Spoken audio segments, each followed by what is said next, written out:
تمہارا ٹوٹنا کیوں ضروری تھا؟ یہ بتانے کے لیے کہ اللہ کے سوا کوئی تمہارا نہیں۔ تم جس سے بھی اللہ سے بڑھ کر امید لگاتے ہو اسی کے ہاتھوں توڑ دیے جاتے ہو، کیونکہ قرآن کبھی جھوٹ نہیں کہتا، اور مکڑی کے جالوں سے بھی زیادہ کمزور ہوتے ہیں یہ دنیا کے سہارے۔ بس تمہیں توڑنے کا مقصد تکلیف میں مبتلا کرنا نہیں، بلکہ اپنے رب کی پہچان کروانا ہوتا ہے، اور جب تم اپنے رب کی پہچان کر لیتے ہو تب تم اس کی رضا میں راضی رہنا سیکھ بھی لیتے ہو۔ پھر وہ رب اپنی رضا میں راضی رہنے والوں کی رضا بھی کبھی بھی ادھوری نہیں رہنے دیتا۔ بس وقت کو تھوڑا وقت دو، چیزیں واپس اپنی جگہ پر آ ہی جاتی ہیں۔ اس صبر کے بعد اللہ تمہیں تمہاری چاہت سے نواز دے گا، اور جو تم نے مانگا ہے اس سے بڑھ کر تمہیں عطا کیا جائے گا۔ اللہ سے مانگتے رہو، کیونکہ جو اللہ سے مانگنا نہیں چھوڑتے اللہ ان کے لیے ان کی چاہ میں بہتری کی گنجائش نکال لیتا ہے، اور ساری بات بس اللہ کی رضا کی ہی تو ہوتی ہے۔ پھر چیزیں ہوں یا لوگ کھوئے ہوئے سب واپس مل جاتے ہیں۔ یوں وہ تمہیں تمہاری من پسند چیز کو کھو دینے کے خوف سے گزار کر اپنا آپ یاد کرواتا ہے۔ یہ اسی کے فیصلے ہیں کہ وہ تمہیں کب کیا دیتا ہے، تو پھر یہ کیوں ملا اور وہ کیوں نہیں ملا، یہ سوچنا تمہارا کام نہیں ہے۔ تمہارا کام بس دعا کرنا ہے اور یقین رکھنا ہے، کیونکہ تم خود اپنے لیے اچھے یا برے کا انتخاب نہیں کر سکتے۔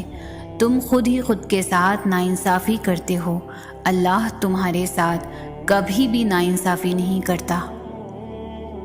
تم نہیں جانتے کہ اللہ نے تمہارے لیے کیا کچھ سوچ رکھا ہے۔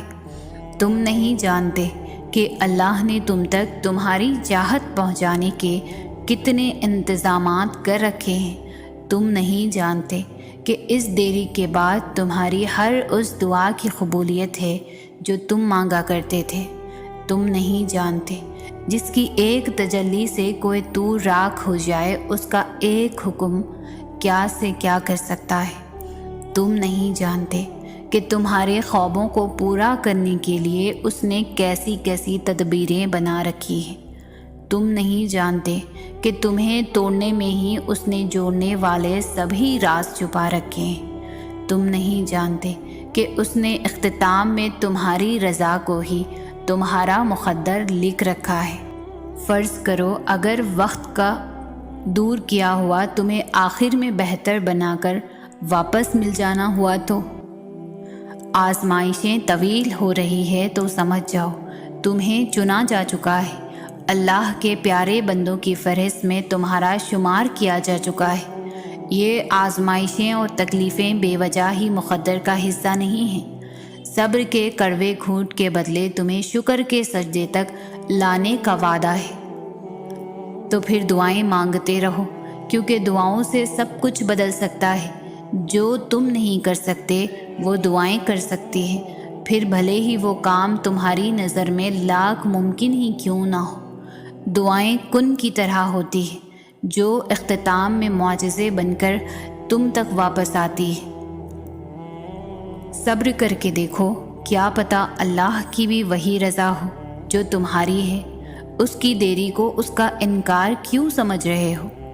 کیا پتہ اسی میں تمہاری خیر ہو۔ تمہاری دعا ضائع نہیں ہو رہی، بس کچھ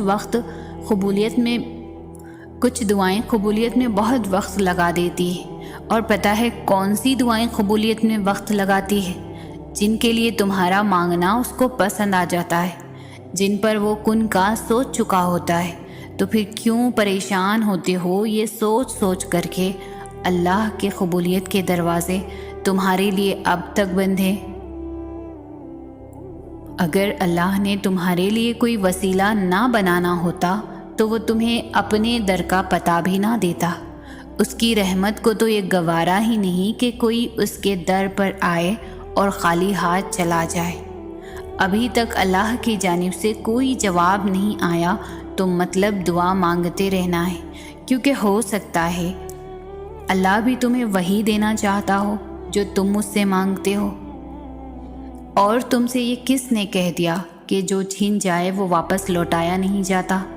کیا تم نے سنا نہیں یوسف کا اپنے والد کے پاس واپس لوٹایا جانا، موسیٰ کا اپنے والدہ کے پاس واپس لوٹایا جانا، ہاجرہ کا ابراہیم کے پاس واپس لوٹایا جانا، ایوب تک ان کے بچوں کا واپس لوٹایا جانا؟